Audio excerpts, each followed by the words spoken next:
lead, endurance, drive, stimulate, inspirit, encourage, envision, growth, activate. motivate.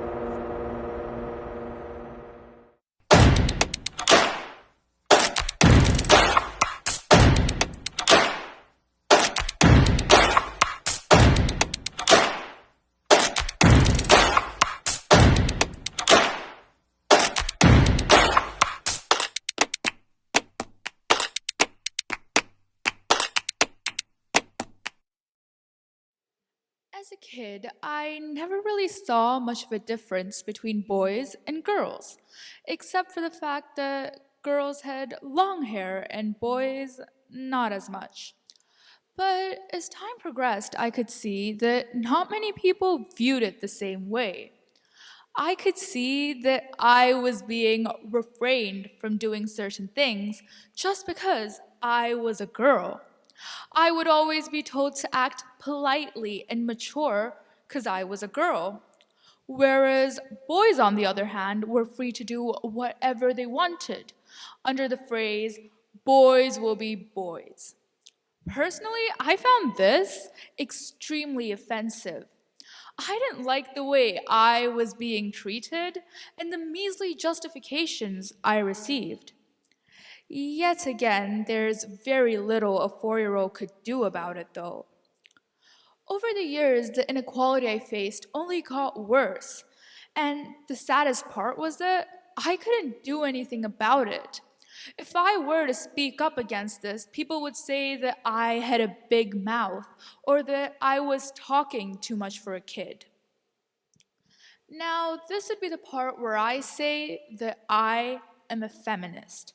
When I say that I am a feminist, this opens a door to numerous questions. People tend to ask me, why are you a feminist? Aren't you a bit too young to be a feminist? You've never faced inequality, then why do you want to be a feminist? What are you trying to prove? And so many more. Well, personally, I never considered the term feminism to have such a huge backlash. In fact, as a kid, I would often wonder why the concept of equality tends to bother people so very much, and what was so wrong about having a little girl support her gender rights.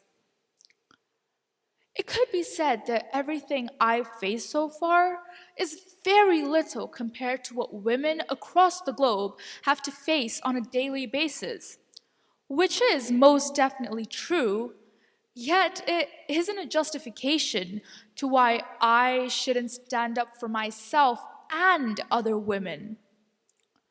I am forced to grow up in a society where I know that no matter how hard I work, I would never be paid as much as a man.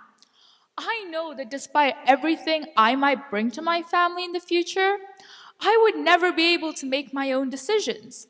And I know that my thoughts and my opinions could easily be overruled by those of a man's. And that is why I am a feminist. Just because all of this doesn't affect me right now doesn't mean it never will. I remember prancing around in my little red dress as a kid without a care in the world, when all of a sudden my family members would say, "Go put on a pair of pants underneath," or "Go change." Well, to be honest, I didn't really care about this much and just did as they said.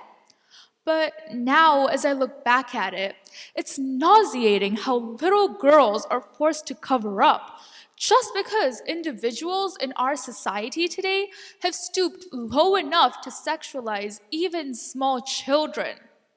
Me, at age 5, had to go change just because fully grown men weren't educated enough to leave little kids alone. In society today, it's deduced that a feminist is an antisocial, unattractive woman who's unlovable by men, rather than just viewing how all they want is equality for both the sexes. I remember parents often being upset over the birth of a girl child, and they would be taunted by external family members too. In fact, I've heard individuals ask my parents why they didn't consider having a son next. They would have said that he would have played a bigger role in their lives and that he would have been there for them when I couldn't. This reminds me of a quote I heard a while ago written by Kumari Dhirti. The hand that rocks the cradle, the procreator, the mother of tomorrow. A woman shapes the destiny of civilization. Such is the tragic irony of fate that a beautiful creation such as a girl child is today one of the gravest concerns facing humanity. Yet it could be said that today women have a lot more support and understanding from across the globe. In fact, organizations like the UN have headed a campaign called He for She.